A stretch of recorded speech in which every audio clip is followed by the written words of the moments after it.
Hello friends, हरे Krishna channel में आप सभी का स्वागत है। तो फ्रेंड्स, जहां हम करवा चौथ माता की कहानी सुनते हैं तो वहां पर हम उस जगह को अच्छी तरह से साफ़ कर लेंगे और उसके बाद में हम स्वास्तिक का चिन्ह बनाएंगे। तो फ्रेंड्स, करवा चौथ माता की कहानी महिलाएं घर पर ही पूजा करती हैं, तो करवा चौथ माता का कैलेंडर लगाकर वहीं पर कहानी सुन लेती हैं। और कुछ महिलाएं मंदिर में भी कहानी सुन लेती हैं और कुछ महिलाएं आंगन में भी एक साथ पूरी कॉलोनी की महिलाएं इकट्ठी होकर भी कहानी सुन लेती हैं। तो फ्रेंड्स, यहाँ पर मैं स्वास्तिक का चिन्ह बना दूँगी करवा चौथ माता की कहानी सुनने के लिए। उसके बाद में फ्रेंड्स, मैं यहाँ पर गणेश जी की स्थापना कर दूँगी। तो मैं यहाँ पर सुपारी से गणेश जी की स्थापना कर दूँगी।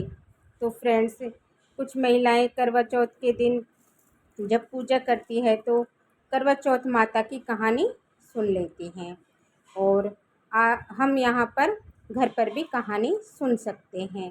तो फ्रेंड्स, मैं कहानी सुनने के लिए अपने हाथ में गेहूँ या बाजरे के दाने ले लूँगी और हम खाली हाथ कहानी नहीं सुनेंगे। तो फ्रेंड्स, सबसे पहले मैं यहाँ पर गेहूं के दाने हाथ में लूँगी, फिर उसके बाद हम गणेश जी की और करवा चौथ माता की कहानी सुनेंगे। एक छोटा अपने घर में खेलने गया। रास्ते में गणेश जी मिले तो गणेश जी बोले, छोरा कहाँ जा रहा है? मेरी माँ से लड़ाई हो गई है और मैं गणेश जी के पास जा रहा हूँ। तो जाते जाते जंगल में चला गया तो गणेश जी ने सोचा, यह तो मेरे नाम से जा रहा है, इसे कुछ हो गया तो मैं अपना नाम खराब हो जाएगा। गणेश जी बालक के रूप में घर गए तो गणेश जी बोले, छोरा कहाँ जा रहा है? विनायक जी से मिलने जा रहा हूँ। गणेश जी बोले, मैं ही विनायक जी हूँ। तो मैं तो नहीं मानता तुम विनायक हो, कुछ भी मांग ले। मैं क्या मांगूँ? तू मांगे जो ही मांग ले, पर एक बार ही मांग ले। पलंग निवार का पोंछा, गजराज को दाल भात, गंवा के फल के ऊपर मुट्ठी खांड की, और फरसन वाल ऐसी मांगू जाने फूल गुलाब को। विनायक जी बोले, छोरा तू तो सब कुछ मांग लियो, ऐसा ही हो जाएगा। छोरा घर पर आया, देखा तो एक छोटी सी बिन्नी पलंग पर बैठी है और घर में धन हो गया। लड़का अपनी माँ को बोला कि माँ, विनायक जी ने कितना दिया। माँ खूब खुश हुई और विनायक जी जैसे मेरे लड़के को धन दिया, कहने वाले सुनने वाले को अपने सारे परिवार को धन देना। इसके बाद करवा चौथ माता की कहानी कहूँगी। एक साहूकार के 7 बेटे और एक बेटी थी। सातों भाई बहन के साथ रहकर खाना खाते थे। कार्तिक लगते ही करवा चौथ आई। भाई अपनी बहन से बोले, आ बहन खाना खा ले। बहन बोली, आज तो मेरा करवा चौथ का व्रत है, चांद देखकर खाना खाऊंगी। भाइयों ने सोचा, आज तो हमारी बहन भूखी रह जाएगी, इसलिए एक भाई को दिया लाया और एक भाई चलनी लेकर आया और टीले पर चढ़ गया और चलनी में से चांद दिखाया। तो भाई बोला, चांद उग गया है, अर्घ दे ले। बहन बोली, आओ भाभियों, अर्घ दे लो। भाभियाँ बोली कि ननद जी, अभी तो आपका ही चांद उगा है, हमारा तो रात को उगेगा। बहन अर्घ देकर भाइयों के साथ जीवने बैठी।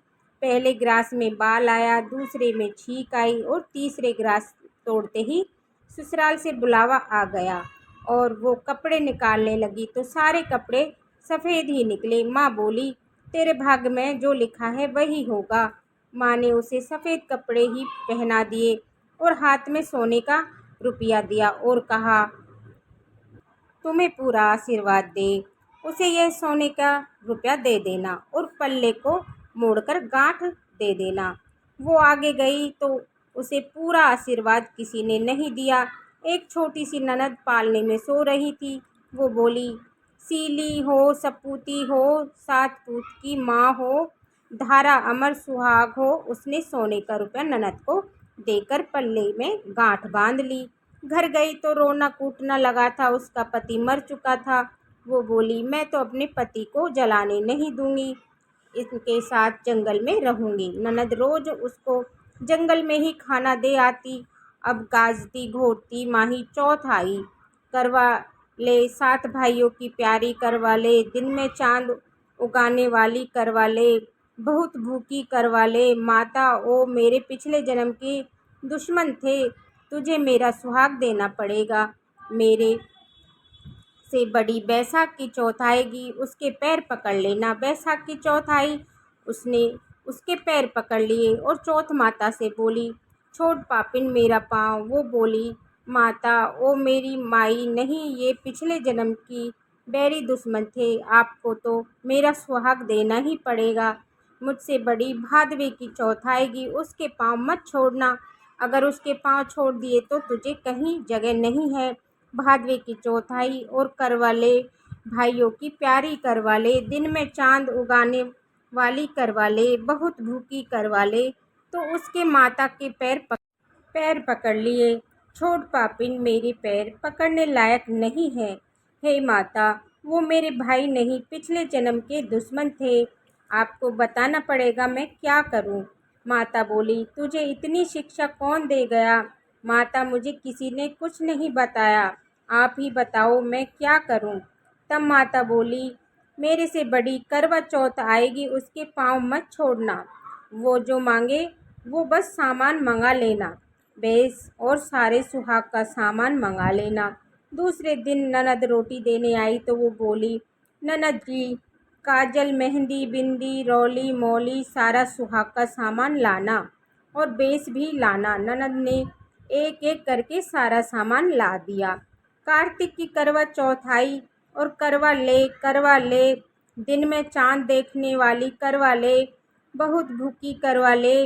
माता, वे मेरे पिछले जन्म के दुश्मन थे। और यह कहकर उसने माता के पैर पकड़ लिए। छोड़ पापिन मेरे पाँव, तू मेरे पाँव पकड़ने लायक नहीं है। माता, आपको मेरा सुहाग देना पड़ेगा। तेरे पास जंगल में सुहाग की क्या चीज़ है। वो बोली, माता आप मांगो वो सभी है। माता बोली, रौली, मौली, सठेली, गठेली, पतासा, गेहूँ, करवा, जलेबी ला। उसने सभी चीज़ें निकाल कर दे दी। माता बोली, तुझे ये ज्ञान कहाँ से आया है। माता, मुझे जंगल में ये ज्ञान कौन देगा, मुझे तो सारा ज्ञान आपने ही दिया है। माता ने सारी सुहाग की चीज़ों को घोल कर छींटा दे दिया तो उसका पति अकड़ कर बैठ गया और जाते हुए माता ने झोंपड़ी को लात मारी तो महल मंदिर हो गए। सुबह ननद खाना देने आई तो वो बोली, मेरे भाई भाभी कहाँ गए। भाई ने ऊपर से आवाज़ लगाई, ननद जी आओ। भाभी ने ऊपर से आवाज़, ननद जी आओ, हम तो यहाँ बैठे हैं। ननद ने पूछा, भाभी ये सब कैसे हुआ। भाभी बोली, रात में चौथ माता आई थी, वो ही ये करके गई है। आओ ननद, माता जी को बोलो कि पुरानी चौथ माता का उज्ज्वलाना और नए घड़ाओं को और हमें गीत गाते लेने आओ। ननद माँ को जाकर बोली, माँ, भाभी ने तो भाई को जिंदा कर दिया और भाभी बोलती है कि उनको गीत गाते हुए लेने चलो। सासू गीत गाती बहू को लेने गई। बहू सास के पैरों में पड़ी, सासू बहू के पैर में पड़ी और दोनों एक दूसरे को कहने लगी, आपके भाग्य में ही सही हुए हैं। सासू बोली, बहू घर चलो। और चौथ माता का उजरना करके सास बहू बेटे को घर लेकर आ गई और सारी नगरी में कहलवा दिया कि पति की पत्नी, बेटे की माँ, 12 महीने की 13 नहीं तो 4 या 2 तो हर कोई करना, जिसके कोई नहीं है वो अपने दीदे गोंडे की करना। जैसे माता ने साहूकार की बेटी को सुहाग दिया वैसे माता सबको सुहाग देना। ये कहते सुनते हुंकारा भरते हुए चौथ माता से ये प्रार्थना करेंगे कि चौथ माता सभी का सुहाग बनाए रखे। तो करवा चौथ माता की कहानी सुनने के बाद हम ये गेहूं के दाने लोटे में डालेंगे और अर्घ देंगे। अगर आप दिन में कहानी सुन रहे हैं तो आप सूर्य देवता को अर्घ देंगे और अगर आप पूजा के टाइम पर कहानी सुन रहे हैं तो आप चंद्रमा देवता को रात के समय अर्घ देंगे। तो इस तरीके से हम अर्घ देंगे। और फ्रेंड्स, अगर ये मेरी वीडियो आपको पसंद आई हो तो मेरे वीडियो को लाइक करें और अभी तक आपने हरे कृष्णा चैनल को सब्सक्राइब नहीं किया है तो प्लीज़ सब्सक्राइब कर लें और मेरे बेल आइकन बटन का भी प्रेस कर दें ताकि मेरी आने वाला वीडियो का नोटिफिकेशन आपको मिल जाए। देखने के लिए बहुत बहुत धन्यवाद। सभी को करवा चौथ की हार्दिक शुभकामनाएं। राधे राधे।